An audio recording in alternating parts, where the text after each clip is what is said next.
আসসালামু আলাইকুম। আজ আমি আপনাদেরকে একটা বিয়ে বন্ধ দিচ্ছি। এটা দিয়ে আপনি যদি আসলেই কাউকে ভালোবাসেন, কিন্তু তার বিয়ে হয়ে যাবে বা বিয়ে হয়ে যাওয়ার একটা পসিবিলিটি আছে, তখন আপনি চাইলে তার বিয়ে বন্ধটা করে রেখে দিতে পারেন।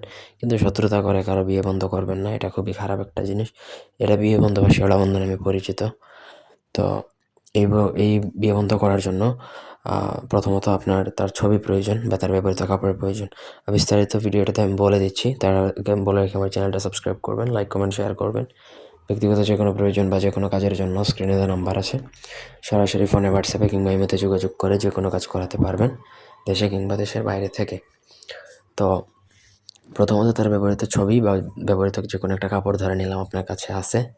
তারপর আপনাকে স্ক্রিনে যেই মন্ত্রটা দেখতে পাচ্ছেন সেটা আপনাকে লিখতে হবে।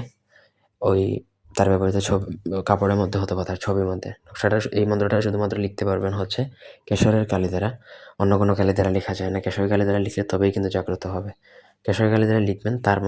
তারপর সেখানের মধ্যে ৩টা কাটা দিবেন। লেবুর কাটা যেগুলো হয়, সেই লেবুর কাটা সেই ছবির মধ্যে রেখে দিবেন, অথবা আপনাকে সেই কাপড়, যেই কাপড়ে লিখবেন তার ব্যবহৃত সেই কাপড়ের মধ্যে লিখবেন। তারপর সেটা একটা পুঁটলা বেঁধে আপনাকে গভীর কোনো বন বা জঙ্গলে আপনাকে পুঁতে দিতে হবে। জঙ্গল যেখানে সচরাচর মানুষ কম যায় বা যায় না, এরকম। এই শেষ কিন্তু আপনার কাজ।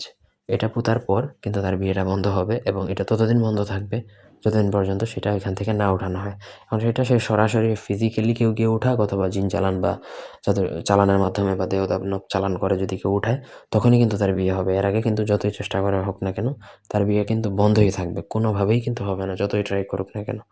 আশা করি বুঝাইতে পারছি। অন্যায়ভাবে কারো বিয়ে বন্ধ করা যাবে না। আপনি যদি কাউকে ভালোবাসেন, তার বিয়ে যদি হওয়ার পসিবিলিটি থাকে, তার বিয়ে বন্ধ করে রাখতে পারেন। পরবর্তীতে আপনি যখন ওইটা ওই জায়গা থেকে উঠিয়ে ফেলবেন, তখন কিন্তু তার বিয়ে হবে। আশা করি বুঝাইতে পারছি। কোনো অংশ বুঝতে অসুবিধা হলে কমেন্ট করে জানাতে পারেন, ব্যক্তিগত কাজে যোগাযোগ করতে পারেন। ধন্যবাদ সবাইকে। আল্লাহ হাফেজ।